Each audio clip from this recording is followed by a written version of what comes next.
tout smart. C'est parti. Rémi, bonjour. Bonjour Cyril.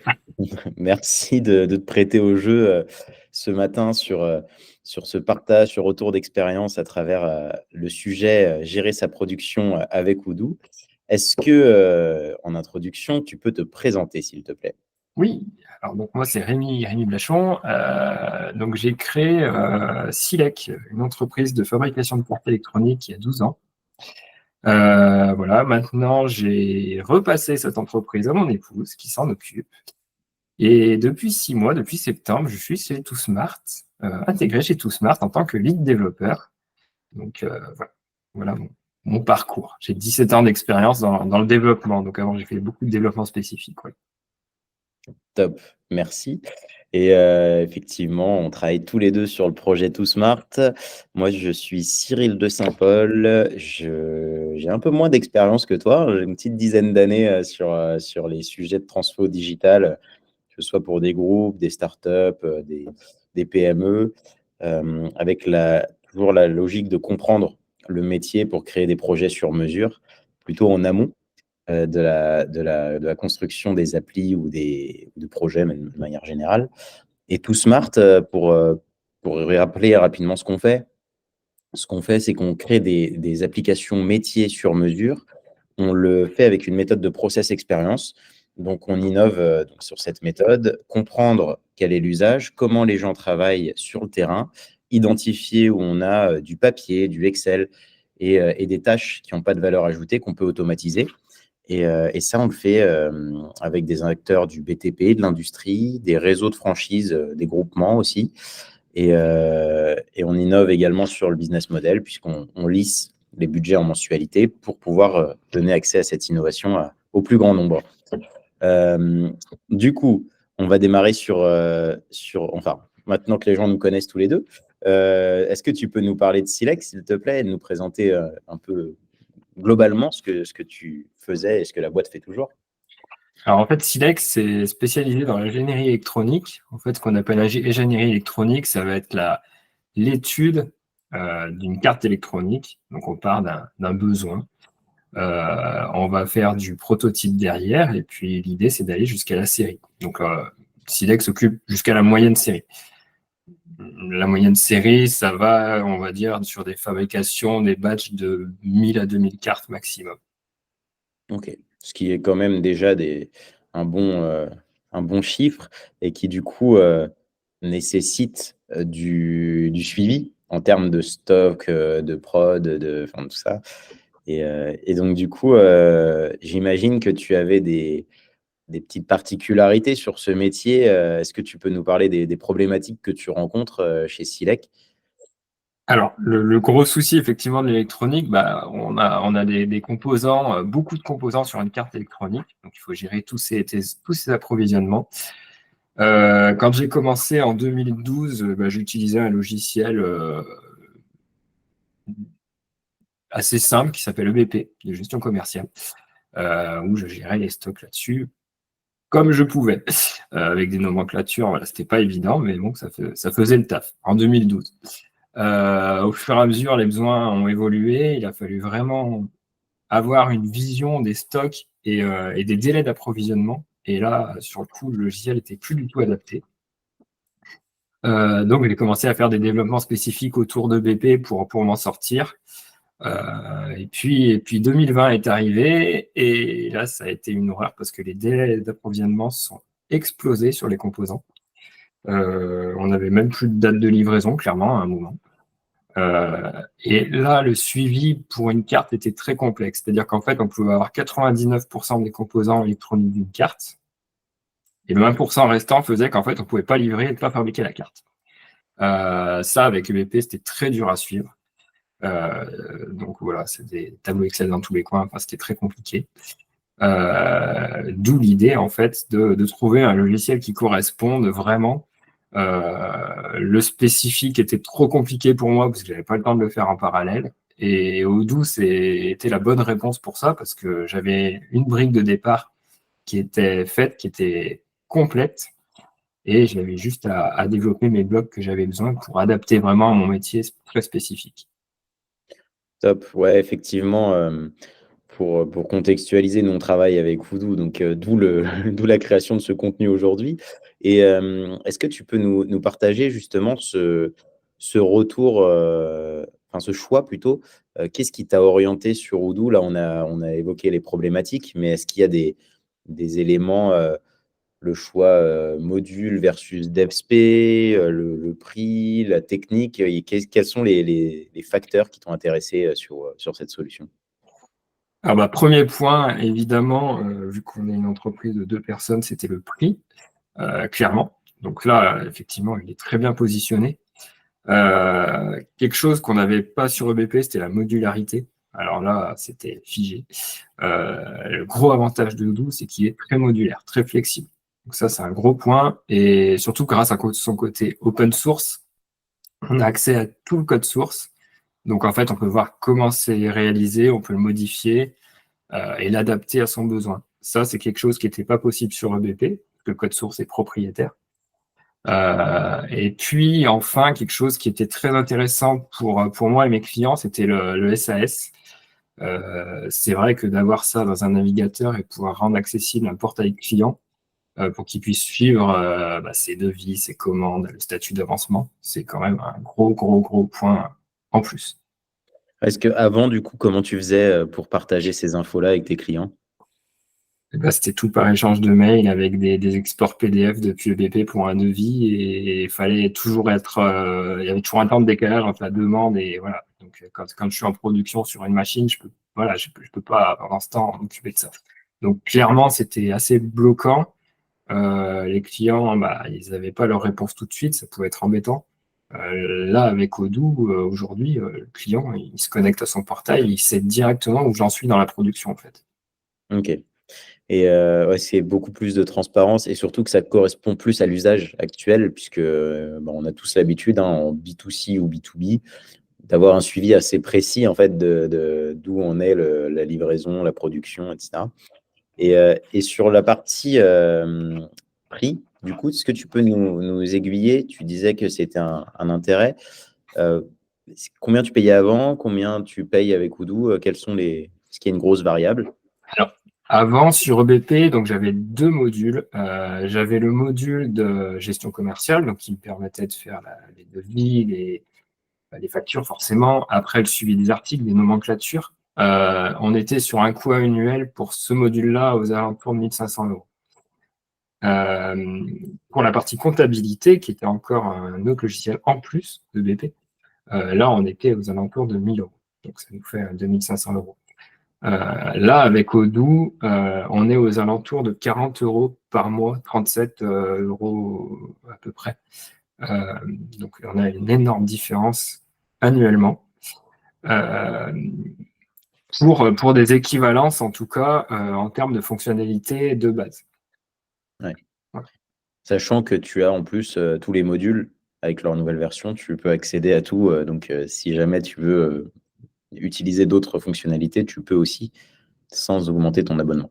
Je Exactement, ne me trompe pas. c'est exactement l'avantage. On peut utiliser le module website pour faire son site internet sans connaître une ligne de code. Ça, c'est super pratique. Ça fonctionne très bien. Il y a une base documentaire, de base de connaissances qui est intégrée, qui fonctionne très bien aussi. Au moins, l'avantage, c'est que j'ai tout dans le même outil. Euh, et tout en web, donc c'est très pratique, quoi. Top. Et donc on l'a dit en introduction, maintenant tu es dans le projet Too Smart, avec nous tous. Et est-ce que, tu peux nous parler de ce passage de Silek à Too Smart et après, bah, avoir une vision aussi sur le métier, quoi, le Oui. changement de métier? Alors en fait, du coup, voilà, j'ai intégré ToSmart donc depuis septembre en tant que lead développeur et bah voilà, c'était dans l'envie de retourner vraiment dans le développement pur. Pour moi, un peu me séparer de nouveau de la partie électronique, ça fait 12 ans que je le faisais, donc voilà, je voulais revenir un peu à mes sources, on va dire. Et puis surtout, j'étais indépendant, donc bah, le gros avantage, c'est que chez ToSmart, on est quand même une équipe de 16 personnes environ, très sympathique. Donc voilà, ça fait du bien de voir d'autres personnes, de voir d'autres projets, de pouvoir échanger là-dessus. C'est très intéressant d'apprendre des autres, d'autres métiers, d'autres compétences. Et puis j'essaye aussi d'apporter voilà, un petit peu de nouveauté sur cette partie électronique, voilà, sur l'IoT par exemple. Ouais, effectivement, ça ouvre aussi des réflexions sur nos projets puisque, comme on travaille beaucoup avec l'industrie, en fait, on est souvent, on effleure, les sujets d'IoT. Donc, forcément, c'est toujours intéressant d'avoir une compétence en interne et de comprendre un peu ça. Et hem et est-ce que tu peux nous faire un petit retour sur le passage d'utilisateur, du coup, de Odoo à développeur? Qu'est-ce que ça t'a apporté? Qu'est-ce que tu en tires? Alors, du coup, c'est différent, effectivement, parce qu'on se place de l'autre côté. On voit d'autres besoins qu'on n'avait pas forcément en tant qu'utilisateur. On voit d'autres besoins d'autres utilisateurs. Donc, il faut apprendre voilà, à les appréhender, à voir comment on peut y répondre. Ce qu'il faut voir, c'est que Odoo propose plein de solutions. Donc, on peut s'y adapter, mais il y a peut-être des besoins qu'on peut avoir très spécifiques, où là, il va falloir faire du développement spécifique. Et donc là, c'est l'autre côté, du coup, c'est la vision du développeur, et c'est de pouvoir modifier le code, créer du code qu'on intègre dans Odoo pour répondre aux besoins des utilisateurs finaux. Et ça, c'est vraiment rendu facile grâce au code qui est open source, donc qui est libre, on a accès à tout le code d'Odoo. Ça, c'est pour ça, nous, qu'on a choisi de travailler avec Odoo aussi sur certains projets. C'est que cette flexibilité dans le développement peut apporter, de la valeur quand on travaille sur des process un peu spécifiques et des besoins vraiment, métiers, poussés. Et du coup, est-ce que tu peux nous faire un retour sur, les avantages, les inconvénients à développer sur Odoo? Est-ce que toi, tu vois des forces, des faiblesses? Alors, du coup, c'est vrai que ce qu'il faut voir, c'est que je pense qu'il y a un ratio à prendre en compte. Euh, Si on s'éloigne trop de la base Odoo, il y a un moment, le développement spécifique va être possible, mais va demander trop de ressources. Et là, effectivement, c'est peut-être pas la meilleure approche d'aller vouloir faire du spécifique dans Odoo, trop de spécifique. Là, du coup, avec ToSmart, on a trouvé d'autres solutions. Par exemple, sur l'interconnexion des outils, des solutions assez ingénieuses qui vont utiliser des applis mobiles, par exemple, pour se connecter à Odoo et vraiment faire les fonctionnalités spécifiques métiers sur des applications mobiles, par exemple, et où on mettra moins de ressources par rapport à une modification du standard Odoo. Donc ça, voilà, il faut arriver à jongler entre le spécifique Odoo et au moment où on s'arrête et où on passe sur d'autres outils qui font ça mieux. Et donc, on a su répondre sur certains projets. Cyril, voilà, on a pu le voir ensemble, du coup. Ouais, ça, c'est un vrai point. C'est vrai que dans un projet digital, on peut tout faire, hein. Techniquement, tout est possible. Après, la variable d'ajustement, elle va se jouer sur, planning, budget, enfin selon les contextes. Et hem et c'est important ce que tu soulignes, c'est que on a souvent des demandes sur des devs très spé en disant: «On veut rester sur Odoo». Mais en fait, parfois, c'est pas la solution. La solution n'est pas dans l'outil et c'est intéressant de se dire: «OK, on peut avoir une autre vision avec l'appli métier qui est en bout de chaîne, mais par contre, l'écosystème global va être sur la même donnée, connecter les outils. Ça apporte peut-être plus de valeur que de vouloir forcer dans Odoo, parce que si on force sur une seule techno, le risque, c'est la logique de maintenance. C'est qu'en fait, ça va coûter très cher pour faire vivre le produit dans le temps, parfois même un produit limité. Donc, c'est important de l'intégrer. Et ça, c'est vrai c'est quelque chose qu'on voit régulièrement en fait sur nos sujets. Et d'où l'intérêt de prendre un peu de hauteur parfois Voilà, sur un projet. c'est vrai que c'est intéressant des fois de prendre du recul pour voir vraiment quel est le bénéfice à toujours rester dans le même produit. Des fois, pour juste des interconnexions, c'est pas forcément nécessaire. Je vois sur les retours des machines, à savoir les temps de production, les temps de placement de composants, j'aurais pu l'intégrer directement en faisant un développement sur Odoo, mais clairement, ça aurait pris trop de ressources par rapport à d'autres outils qu'on utilise sur des automatisations, des choses comme ça, qu'on relie à Odoo, et finalement, on récupère la même donnée en mettant moins d'efforts. Donc, c'est aussi son point fort, je trouve, c'est qu'on peut vraiment l'interconnecter, en fait. Ouais, Il n'est ça, pas fermé sur lui-même. c'est intéressant, ouais. Et donc du coup, ouais, point fort, interconnexion. point faible, ne répond pas à tout, peut parfois coûter trop cher. Donc, si on se fixe un peu une vision, c'est de se dire, si vous avez des projets Odoo, dites-vous que si le projet demande un ratio trop fort de DevSP, attention, il y a peut-être un risque. Il faut le voir un peu comme ça. Et, euh, et du coup, toi, donc là, on a parlé de la partie dev, mais tu es aussi utilisateur, du coup. Est-ce que côté utilisateur, cette fois-ci, tu peux nous faire un retour sur les avantages, les inconvénients, ce que tu en vois sur ta production? Alors, aujourd'hui, on utilise Odoo donc, de manière standard pour tout ce qui est devis, facture. Voilà, il n'y a pas de modif, on n'a pas de besoin spécifique. Le standard répond très bien. Nous, le spécifique en tant qu'utilisateur Odoo, il était plus sur la partie liaison avec les machines, par exemple, pour avoir les remontées de temps de production. Donc ça a été un inconvénient, de guillemets, dans le sens où ça n'existait pas de base sur Odoo. Mais je dirais que c'est normal parce que c'est tellement spécifique qu'ils ne peuvent pas non plus répondre à tout. Mais l'interconnexion a fait que c'était possible. Donc c'était un bon point qui n'a pas forcément été facile à mettre en place, mais qui est possible à mettre en place. Le gros avantage pour nous, c'est la gestion des nomenclatures. Ce qu'il faut voir, c'est qu'une carte électronique, là j'en ai une ici, si on prend une carte électronique, elle a beaucoup de composants. Donc, en fait, moi, quand je vais vendre un produit, je vais voir une ligne sur mon devis ou ma facture. Je vais avoir 100 cartes électroniques de cette référence. Et ce qu'on ne voit pas, c'est que derrière, en production, on a une nomenclature et je peux avoir 50 références de composants différentes. Ça, Odoo permet de le faire et de gérer les approvisionnements derrière par rapport à mes stocks. Donc, en fait, je suis capable de dire, bah, voilà, ce composant, je l'utilise régulièrement, je veux toujours en avoir 500 en stock pour pas avoir justement de rupture de stock. Et Odoo va automatiquement me déclencher des alertes et me déclencher des achats pour réapprovisionner. Donc ça, c'est super pratique. C'était quelque chose que je ne pouvais pas faire avant. Le gain de temps était énorme. Et puis surtout, je le disais tout à l'heure, mais c'est le portail client aussi. Ça, le portail client, c'est quelque chose qui est hyper important. Ça valorise voilà, le fournisseur, donc s'il est en l'état, et le client, on voit tout en temps réel. Donc ça, c'est vraiment très, très, très pratique. Ouais, c'est hyper intéressant ce que tu dis, parce qu'en fait, là, on est vraiment dans le cœur des projets digitaux et particulièrement de ceux de ToSmart, c'est-à-dire faire gagner du temps et réduire les tâches sans valeur ajoutée. Donc là, typiquement, aller vérifier tous les X jours ou tous les X semaines si les stocks sont encore bons, passer commande, euh, partager l'information avec ses clients ou ses partenaires.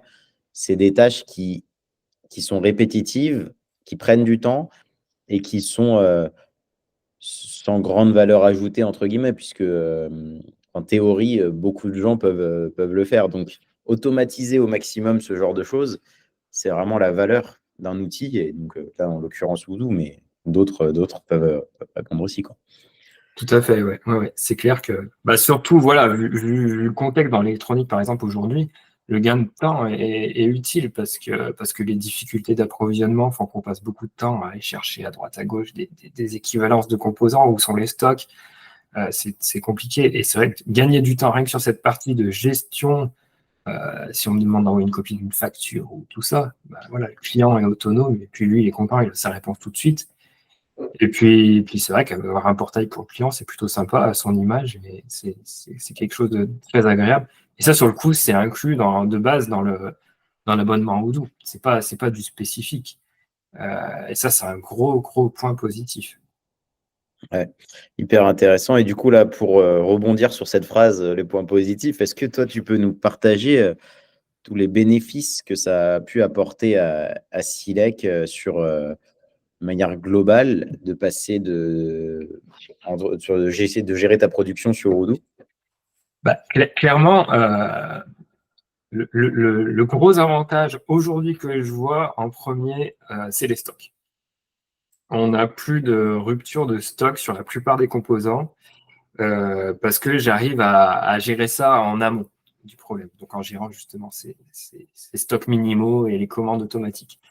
Ça, c'est un gros avantage parce qu'on n'a pas de coupure dans la production. On peut répondre à temps. On peut aussi prévenir son client à temps si malheureusement il y a un composant, il y a un délai de 6 mois dessus, ça arrive encore malheureusement. On peut au moins le prévenir en temps réel et jour par jour où en est l'avancement de ça. Donc ça, c'est vraiment ça qui a été le gros retour, c'est cette gestion de stock. Et puis le portail client, moi j'ai plein de clients qui me le disent tous les jours encore. On dit, Monsieur Bachon, on gagne un temps énorme, quoi. On n'a pas besoin d'envoyer un mail. Je veux savoir où en est ma commande. Je vais sur le portail et puis c'est bon, quoi. Et voilà, ça c'est 2 points très positifs, clairement. Top. Et effectivement, ça, c'est des problématiques, notamment celles des stocks, qui sont assez récurrentes chez pas mal de productions, enfin de boîtes qui produisent. Est-ce que tu penses, en tant qu'utilisateur et que dev, que Odoo peut répondre, enfin, correspond à tout type de production? Est-ce qu'il y a des secteurs qui ressortent? C'est quoi ton avis là-dessus? Alors, je pense qu'il faut le voir de 2 façons. Il y a effectivement, est-ce qu'on est capable de rentrer dans on va dire, le standard Odoo? Et si on rentre dans le standard Odoo en termes de fabrication, là, je pense que tout type de fabrication peut aller dans Odoo. Je pense même, là, comme ça, à un module qu'ils ont sorti sur la restauration. Je ne l'ai pas testé, mais les retours sont qu'effectivement, même là-dessus, on peut gérer de la restauration, de la production, un peu de façon industrielle, mais avec Odoo. Ça, c'est quelque chose qui savent faire aussi. À partir du moment, par contre, où on va commencer à avoir des spécificités sur la production, là, on va rentrer dans le développement spécifique. Et là, c'est comme on disait tout à l'heure, il faut voir les ressources à apporter. Et il y a un moment, il faut aussi se poser la question, est-ce qu'on ne met pas une solution à côté, une application mobile, quelque chose comme ça, une application web, mais à côté, qui est connectée à Odoo, pour faire vraiment ce qu'on a besoin et de façon optimisée. Ouais, effectivement. Et je rajouterais même, puisque on crée du contenu pour se faire connaître, que si jamais vous avez des besoins, il faut passer par ToSmart. On en profite. Très bien, merci beaucoup pour ce partage et ce retour d'expérience. Et on vous mettra bien sûr les coordonnées d'équipe si jamais vous avez des questions sur ce sujet-là. Et n'hésitez pas à venir à nos ateliers. On en organise tous les jours entre 11h et midi sur des sujets de transformation, pas uniquement Odoo. Ceux de Odoo sont le jeudi, il me semble. Et donc, du coup, vous aurez tout ça sur notre site internet.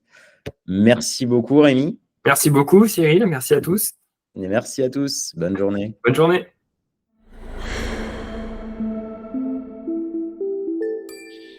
ToSmart.